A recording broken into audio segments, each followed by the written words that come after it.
स्वागत है आप सभी का एक नई वीडियो में। आज की वीडियो में मैं आप सभी को प्रश्नावली 4.1 के सभी क्वेश्चंस को सॉल्व कराने जा रहा हूं। तो प्रश्नावली 4.1 का पहला क्वेश्चन है, एक नोटबुक की कीमत एक कलम की कीमत से 2 गुनी है। इस कथन को निरूपित करने के लिए दो चरों वाला एक रैखिक समीकरण लिखिए। संकेत आपको दिया गया है, मान लीजिए नोटबुक की कीमत x रुपये है और कलम की कीमत y रुपये है। तो चलिए हम सबसे पहले इसको मान लेते हैं। तो यहाँ पर मैंने मान लिया है, माना जो आपकी नोटबुक की कीमत है वो x है और कलम की कीमत y है। ठीक है, आप इसके आगे रुपए लगा दीजिए। चलिए रुपए भी हम लगा लेते हैं, रुपए है। ठीक है, अब देखिए, अब यहाँ पर क्या करना है। अब यहाँ पर आपने माना है जो आपकी नोटबुक है वो x है और कलम y है। ठीक है, अब ध्यान समझिएगा इसके आगे क्या करना है आपको। ठीक है, अब इसके आगे कह रहा है, क्वेश्चन फिर से पढ़ना होगा, एक नोटबुक की कीमत जो है कलम की कीमत से दुगनी है। ठीक, तो नोटबुक आपने क्या माना है, आपने नोटबुक यक्स माना है, तो यक्स आपको लिखना होगा और ये कलम की दुगनी है। तो कलम से दुगनी है तो कलम के अंदर क्या करना है, 2 से गुणा करना है। तो कलम आपका वाई है, इसके अंदर 2 का गुणा कर देना है। तो यक्स बराबर 2 आपका क्या हो जाएगा, यहाँ पर हो जाएगा 2y। ठीक है, अब देखिए इसको पक्षांतर कर लेंगे तो यक्स और इधर आ जाएगा ये माइनस में 2y बराबर क्या हो जाएगा, आपका 0 हो जाएगा। ठीक है, तो यहाँ पर आपका जो ये आंसर आया है यही क्या होगा, यही आपका करेक्ट आंसर हो जाएगा। ठीक है, उम्मीद है आप सभी को समझ में आया होगा किस तरह से मैंने इसको किया है। ठीक है, चलिए अब इसके बाद देखते हैं इसका सेकंड नंबर का क्वेश्चन किस प्रकार से करना है। ठीक है, तो देखिए इसका सेकंड नंबर क्वेश्चन आप सभी को दिया गया है, निम्नलिखित रैखिक समीकरणों को A X plus B Y plus C बराबर 0 के रूप में व्यक्त कीजिए और प्रत्येक स्थिति में ए बी सी के मान लिखिए।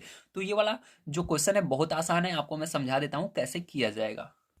तो देखिए यहाँ पर मैंने क्वेश्चन को लिख लिया है। अब इसको बड़े ध्यान से आपको समझना होगा कि इसको आखिर करना किस तरह से है। ठीक है, अब देखिए यहाँ पर आपको सबसे पहले इसको किस तरह से व्यक्त करना है, इसको व्यक्त करना है A X plus B Y plus C बराबर 0 के रूप में। ठीक है, इसके लिए क्या करना है, आपको इसको इधर लाना है क्योंकि ए का काम यहाँ पर 2 कर रहा है और एक्स की जगह एक्स ही रहेगा। बी का काम यहाँ पर क्या कर रहा है, 3 कर रहा है और वाई की जगह वाई ही है। ठीक, सी का काम यहाँ पर क्या कर रहा है, ये वाला कर रहा है, तो इसको इधर लाना होगा। ठीक है आपको, तो चलिए ले आते हैं। तो यहाँ पर देखिए आपको क्या लिखना है यहाँ से यार, अब यहाँ से आपको लिखना होगा, तो इसको हम ब्रैकेट में कर लेते हैं ताकि आपको पता लगे कि ये इस तरह से हमको बनाना है। ठीक, अब देखिए यहाँ से हम इसको लिखेंगे 2x प्लस 3y और इधर इसको पक्षांतर करेंगे तो इधर प्लस में, इधर आएगा माइनस में, हो जाएगा -9.35 और ऊपर बार लगा रहेगा बराबर 0 हो जाएगा। तो इसी रूप में बन गया है। अब देखिए ए आपका ये आगे वाला है, तो यहाँ पर ए बराबर आपका क्या आया, 2 आ गया है। ठीक है, चलिए, और यहाँ पर बी बराबर आपका क्या है, बी बराबर 3 है,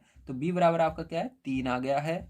चलिए, सी बराबर आपका क्या है, तो सी बराबर देखिए यहाँ पर प्लस था लेकिन यहाँ पर माइनस है, तो माइनस लगाकर आपको लिखना होगा -9.35 बार, ये आ गया। ठीक है, तो ये आपके तीनों आंसर हो जाएंगे। ठीक है, चलिए अब देखते हैं इसका सेकंड नंबर का पार्ट किस तरह से करना है।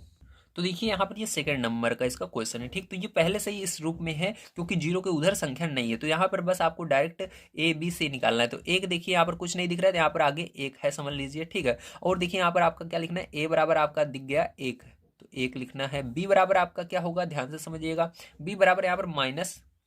ठीक है, ऊपर कुछ नहीं है तो यहाँ पर भी जब कुछ नहीं रहता एक ले रहता है, तो 1/5, तो ये हो गया बी बराबर। अब देखिए सी बराबर आपका क्या हो जाएगा, सी बराबर दिख ही रहा है -10, तो माइनस लगा देंगे। ठीक, अगर यहाँ पर माइनस रहेगा तो यहाँ पर माइनस लगा कर ही लिखना है। ठीक है, सीधी सी बात। अब चलिए तीसरा नंबर इसका देखते हैं।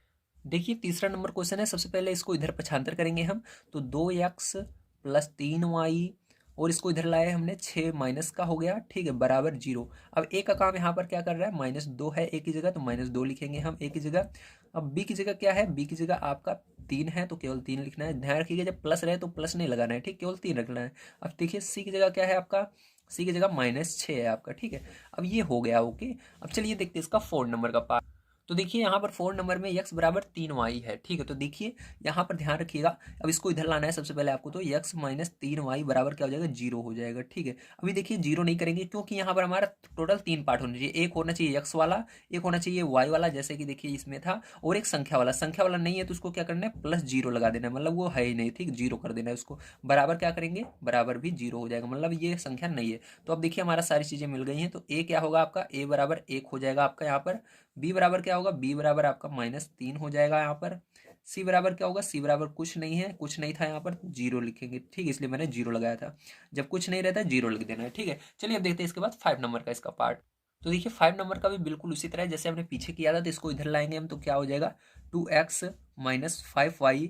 अब देखिए सी वाला इसके अंदर नहीं है, एक यहाँ पर ए बी और सी वाला पार्ट होता है, A X plus B X plus C बराबर 0, ये तो हमारा होता है। यहाँ पर मैंने आपको समझाया था ना, देखिए ये समझाया था, इस तरह से होता है। तो सी वाला यहाँ पर है ही नहीं, तो सी वाला क्या लेंगे, 0 लेंगे। ठीक है, ध्यान रखिएगा 0 रहेगा आपका जब सी नहीं रहेगा यहाँ पर। तो तीसरा नंबर जब यहाँ पर पार्टनर है तो उसको 0 लेना है, तो बराबर क्या करेंगे, इसको 0 पहले कर देंगे। ठीक है, और तीसरा वाला यहाँ पर 0 लेना है। तो ए की जगह क्या है आपका, ए की जगह 2 है। ठीक है, बी की जगह क्या है, बी की जगह -5 है, और सी वाला यहाँ पर है ही नहीं, तो सी वाला क्या हो जाएगा, 0 हो जाएगा, क्योंकि है ही नहीं। ठीक है, चलिए इसके बाद 6 नंबर का देखते हैं। तो देखिए ये आपका 6 नंबर का है। ठीक, तो इसके अंदर देखिए आपका एक्स वाला पार्ट है, वाई वाला है नहीं, तो ये ए और पहले ए क्या रहता है आपका, ए एक्स फिर बी वाई फिर सी रहता है। तो यहाँ पर वाई वाला पार्ट है नहीं, तो यानी बी की जगह हम 0 लेंगे। ठीक, इसके अंदर तो यहाँ पर ए बराबर क्या हो जाएगा आपका, ए बराबर हो जाएगा 3, बी है ही नहीं इसके अंदर, तो बी बराबर क्या हो जाएगा, 0 हो जाएगा। बी वाला अगर अगर यहाँ पर वाई होता, कहीं पर लिखा हुआ था, तो वो बी वाला पद होता, लेकिन यहाँ पर वाई लिखा हुआ ही नहीं है, इसलिए 0 हो गया बी। ठीक है, अब देखिए सी वाला आपको पता है, जो संख्या रहती है वो सी होती है। ठीक, तो सी बराबर क्या है, 2 है। चलिए, तो देखिए ये वाला भी बिल्कुल इसी तरह से, इसके अंदर भी आपका वाई तो है लेकिन यक्स नहीं है। ठीक, तो यहाँ पर यक्स की जगह 0 लेना है, तो ए बराबर क्या हो जाएगा आपका, यहाँ पर 0, क्योंकि यक्स वाला पद है ही नहीं, तो यक्स वाला होता तभी तो ए निकलता, तो ए और 0 हो गया आपका। बी, बी किसके साथ रहता है, वाई के साथ रहता है, तो बी क्या हो जाएगा आपका, यहाँ पर एक इसके आगे है। ठीक है, तो 1 हो जाएगा। सी वाला क्या है, -2 है, तो -2 लिख देंगे। ठीक है, तो ये हो गया आपका। ठीक है, समझ में आ गया, वेरी गुड। चलिए इसके अंदर देखते हैं 8 नंबर का आपका किस तरह से होगा। तो 8 नंबर का आपको दिया गया है 5 बराबर 2x। ठीक है, अब देखिए यहाँ पर क्या करेंगे, अब इसको पहले इधर लाएंगे, तो यहाँ पर लाएंगे तो ये कहाँ पर जाएगा, सबसे आगे जाएगा, -2x। पहले आपका x वाला पद रहता है, फिर y वाला रहता है, फिर संख्या रहती है, तो यहाँ पर x वाला पहले आ गया, फिर इसके बाद +5, क्योंकि y वाला है ही नहीं, तो y वाला 0 मानेंगे यहाँ पर। ठीक, 0 होगा वह यहाँ पर। अब देखिए a बराबर आपका क्या हो जाएगा, -2 होगा। बी बराबर आपका क्या हो जाएगा, बी वाला यानी वाई वाला पद है ही नहीं, तो इसलिए 0 हो जाएगा बी। सी वाला आपका 5 है, तो सी बराबर 5। ठीक है, ये हो गया। तो उम्मीद है आप सभी को समझ में आएगा किस तरह से आखिर इस क्वेश्चनों को करना था।